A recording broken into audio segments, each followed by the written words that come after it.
The second kiss. Okay. Tama po ba ako? O chismosa lang talaga ako talaga. Chismosa lang talaga ako.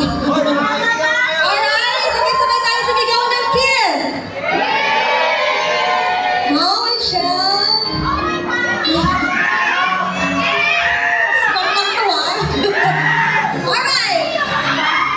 3, 2, 1, kiss!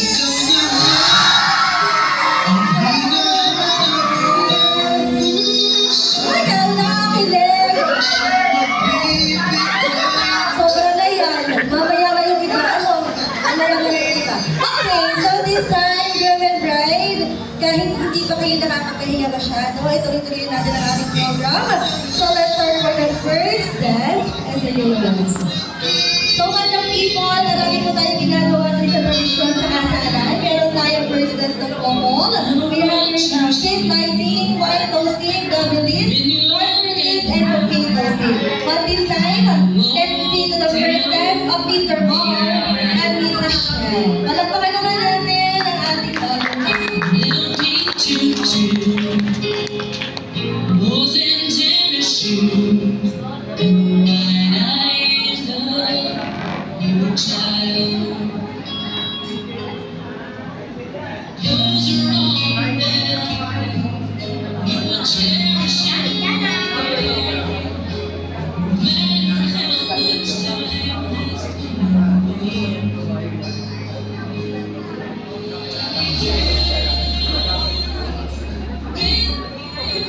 Or dito pong gabi nito ay pinaghandaan nilang dalawa. Lahat po ay pinaghandaan. Especially ito kanilang first dance. Na puno-puno ng sweetness at pagmamahalan sa isa't isa. Ang ganda ni Brian, no? Parang siya baby. Palagpakan naman natin. Doggy na doggy ka sa tingnan na natin. Yes, anak ko yan! The one. Ang iyong bro si Mr. Palagpakan niyo naman si Mr. Mau. Todo effort na siya pagkakaroon sa inyo na.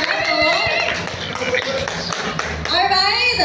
So once again, Mr. Mau and Mrs. Shell for their first dance and the newlywed.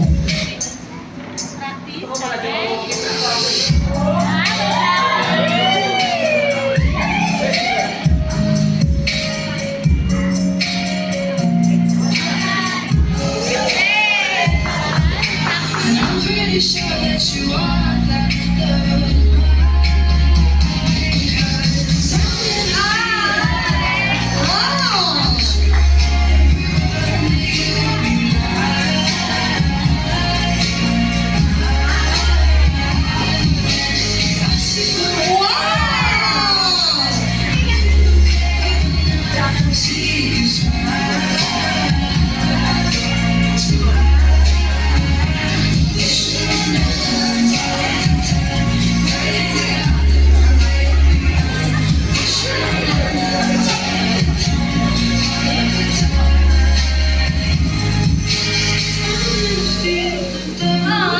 Wala ba palakpak dyan?